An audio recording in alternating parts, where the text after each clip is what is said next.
You must know the recruiter, right? You know. Well, let me tell you about him. He says, hmm, I used to work at the games, clearing and incinerating the bodies of countless people like you, Mr. Seong. These things are not human, they are just trash, useless. They have no purpose in this world. That's what I kept telling myself for years and I worked hard. One day they gave me a gun. I liked the way it felt.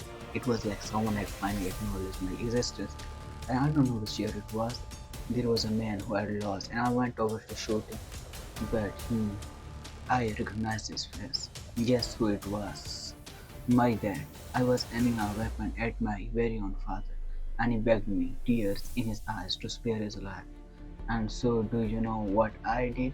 I shot him. Bang! Right in the middle of his forehead. That's when I knew, oh, I really, I guess I really am cut out for this. The Recruiter, also known as the Salesman, is a major antagonist of the Squid Game series. He was a man who worked as a recruiter for the Squid Games from a third Squid Game in 2020 until his death in 2024. Though he presented himself as an approachable, calm, and polite man, the recruiter was in actuality a ruthless sadist with a hatred for impoverished people. He was originally a worker from the Squid Games. He was then promoted to soldier and eventually earned the trust of the game's creator all in love over time. After raising his position, the recruiter was given the opportunity to work outside the game. His role was to be recruiter and recruit people by playing the deductive with them and later giving them a card if they win. Well, let's talk about his personality. What's the matter? Is your mind starting to race? No, you are. Odds of death of 1 and 2. That's pretty high indeed. I'm sure you're afraid lots going through your mind. Let me guess what you're thinking right now. The gun is in my hand. Screw the rules. Pull the trigger once or twice, and I can blow this guy's face off. Isn't that right? If you want to meet the person you mentioned earlier, the key is in my pocket. You can simply shoot me with that gun and take it. But I will have you admit one thing, that you are a piece of trash, just like everyone else. A piece of trash who got lucky and made it out of the dumpster. The recruiter's final words to Ji-hoon's in Bread and Lottery episode. This is what he said. In season 1, the recruiter has a very relaxed demeanor. During the episode Red Light, Green Light, while he is talking to the Seong Gi-hun, the recruiter is calm, relaxed, and polite. He seems relaxed. The majority of the time he is on the screen, even after losing the game to the Dakji. The only time he loses his relaxed demeanor is when Ji-hun points his lighter gun at him, believing it to be real. After seeing Ji-hyun again during the episode One Lucky Day, he seems to be a bit more snaky and even gives Ji-hyun a sneaky smirk while leaving. This smirk certainly hinted at his true villainous nature, which wouldn't be shown until the following season.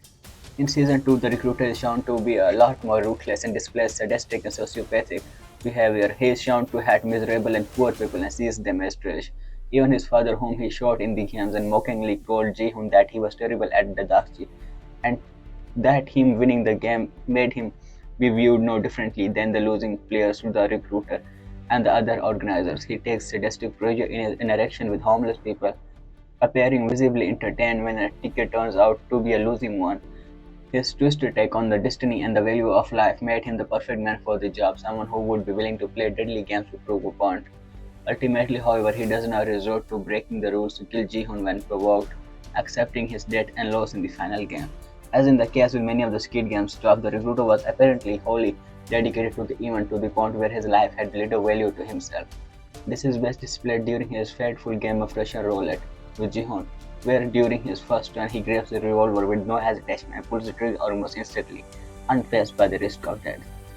The recruiter enjoyed classical music shown by him playing classical songs including the aria Nisindorma from Giacomo Puccini's Turandot and Time to Say Goodbye by Sarah Brightman and Andrea Bocelli while playing Russian roulette.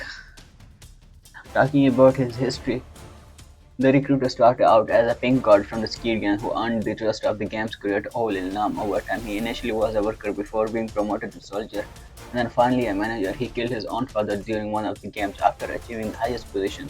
As a pink god, the recruiter was given the opportunity to work outside the game in the real world and began to recruit players. The recruiter was a first point of contact between the players and the organizers of the games.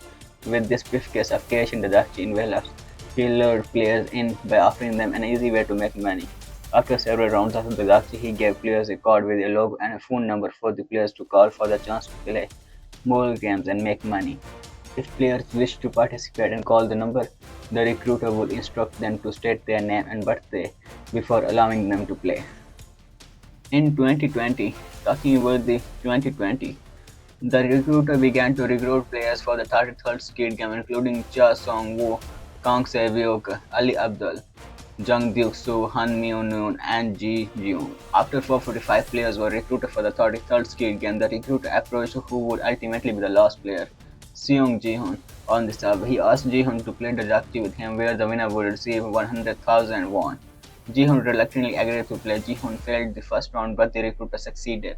He asked Ji-hyun if he had any money, to which Ji-hyun declined and got slapped in the face as an alternative for the 100,000 won. Ji-hyun decided to keep playing only to lose and get slapped in the face several times until eventually winning. He tried to get revenge on the recruiter by trying to slap him, but the recruiter blocked him and gave him the money prize.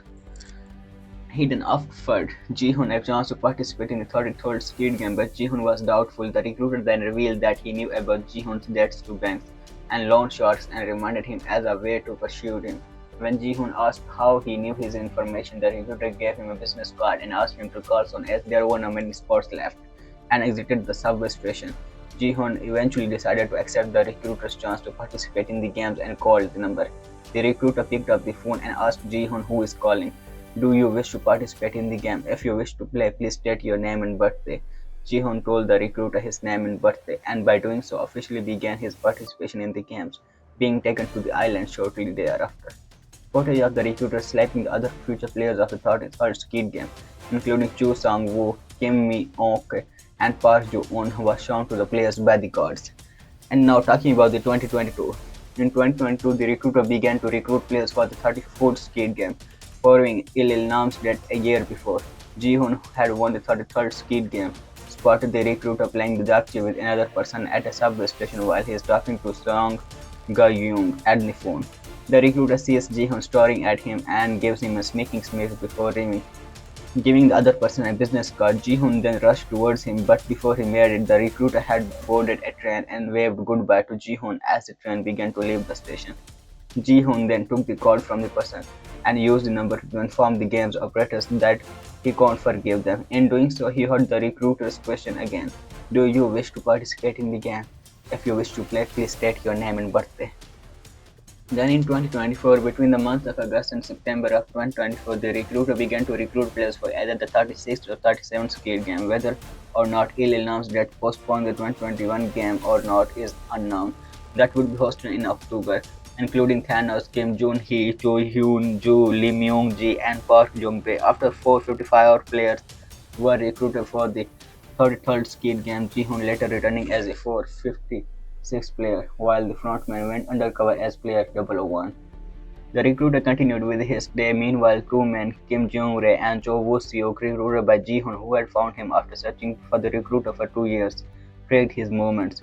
Their motive for this pursuit was financial, as they were presumably being paid a sum of 1 billion won by Ji-hyun himself. The recruiter made his way to a bakery where he purchased a large quantity of bread and another shop where he purchased 100 lottery tickets. He then proceeded to a park carrying these items. At the park, the recruiter approached the improvised individuals gathered there and presented them with a choice. They could either take a loaf of bread or a lottery ticket, offering them a chance at potential fortune. Most of the people opted for the lottery tickets, driven by the hope of winning, except for one seen destitute individual who decided to take the loaf. The recruiter took sadistic pleasure in this interaction, appealing visibly entertained when a ticket turned out to be a losing one. Following this, a recruiter moves to the center of the park. He discards all the bread onto the ground and begins stomping on it, rendering it inedible. As he does so, he delivers a message to the poor, implying that their greed for wealth has ultimately caused them to lose the very sustenance that keeps them alive.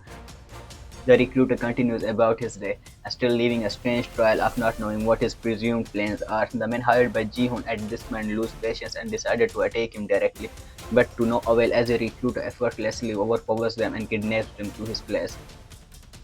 The recruiter aims to extract information but not before taking pleasure in introducing a game where the stakes are high rock, paper, scissors -1, but the loser goes through a round of Russian roulette. The man loads a single bullet to the revolver and explains that every round the chamber is rotated and aimed towards the loser where the chance of survival or death remains unknown. After each of their constant survival, the recruiter gets bored and loads 5 bullets in total and leaving one blank, increasing the stakes. On the final round, one survives and the other one is shot dead. After this, the recruiter talks with the winner, presumably wanting to know who sent them. Talking about the fate, the recruiter later confronts Ji-hun at his place, where he expresses his curiosity in how Ji-hun was able to win the Squid Games before. Ji-hun then retaliates by insulting the recruiter and calling him a dog to the Squid Games workers. Angered, the recruiter explains his needs of sacrifice to achieve his place. Initially working at the Squid Games, the recruiter encountered his father, to which he killed without remorse. Having gained the faith, the recruiter was hired as a recruiter and given a revolver, and then explains his vision of the poor people as useless, calm, and trash. The recruiter then uses his revolver for another game of Russian roulette. However, feeling Ji-hun to be very special, the former applies a rule to which the chamber is not rotated each round, meaning the chances of survival decrease every time both Ji-hun and the recruiter survive twice, during which he sadistically toys with him by smiling unsettlingly and slowly placing the gun in his mouth before Ji-hun shoots the fifth round, giving him only a 50% chance of surviving. The recruiter taunts Ji-hun, baiting him to cheat and shoot the recruiter instead, but noting this will only show that Ji-hun knows he is trash and not at all special, as doesn't trust in fate and only survived the games because he got lucky. Ji-hun doesn't take the bait and puts the gun to his own head. He pulls the trigger and to the recruiter's shock survives, thus ensuring that next shot is guaranteed to contain the bullet. Ji-hun then repeats the recruiter's words to him, challenging him to cheat and shoot Ji-hun dead, saying this will only show that the recruiter was a mere lapdog to those that host the call Squid Games. The recruiter, apparently shaken by these words, shoots himself under his chin and dies instantly. Now talking about an aftermath. Upon arriving at the scene of the recruiter's death, Hwang Jun-ho initially suspects Ji-hun killed him before Ji-hun tells him that he did not and that the recruiter simply lost the game. Choi Woo-seok expressed frustration at the recruiter's death as he wanted to kill him personally to avenge his boss. Footage of the recruiter slapping the other future players of the Squid Game was shown to the players by the guards. Well, the murder committed in the episode Bread and Lottery, Kim Jung-rae was shot in the head. Talking about trivia, fans speculated the red and blue envelopes represent the staff and players of the Squid Games. It was later revealed that the colors of the envelopes are just alluding to the Japanese legend aka Manto, where a masked spirit asks people if they want red paper or blue paper in the bathroom. Players seen on the monitor in red light, green light are seen having chosen the red Dadachi, and director Hwang Dong-hyun has also confirmed the rumor to be false in an interview. Fans also theorized that the reason the recruiter smiled at Seong Gi-hun was because it was likely the first time he saw a contestant after the Squid Games, or that he was happy to see Ji-hun again. This theory was debunked in season 2 when the recruiter made it clear he viewed Ji-hun as trash. The recruiter appearing in a subway station is a likely reference to the actor's appearance in Train to Busan, which took place on a train. It's very likely that there are or were more recruiters within South Korea, as despite his death, the recruiter was not working alone in this. There was a mistake on Halloween party in which some fans caught the recruiter opens his eyes during the act in a split moment. Well, behind the scenes, the recruiter was portrayed by Gong-yoo, who is famously known for playing Seok-woo from Train to Busan and Kim Shin from Goblin. Initially, Gong-yoo was not supposed to be part of the Squid Game. When the director first approached him, he was very busy at the time and declined the offer. However, after the director explained the plot, specifically a scene where he would get to slap his boss, Lee Jung-jae, Gong-yoo immediately agreed. He was so enthusiastic that he didn't even ask for a payment to appear in the series. In June 2022, series creator Hwang Dong-hyuk teased that the recruiter might be back for season 2. His return was later confirmed, which would ultimately be Gong-yoo's last, as his character was killed off in the first episode. Well, his appearances include in season 1 he was in the Red Light Green Light episode and the One Lucky Day. In season 2 only 2 episodes had him, Bread and Lottery and Halloween Party, in which he became a corpse.